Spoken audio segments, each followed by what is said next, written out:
বাসার নিচে আম গাছ, খালি ফ্লোর পড়ে আছে।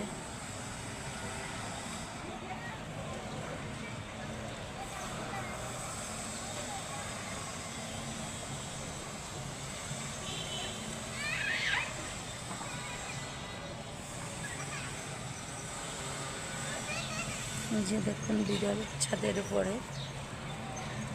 ওই যে বিড়াল দেখা যাচ্ছে।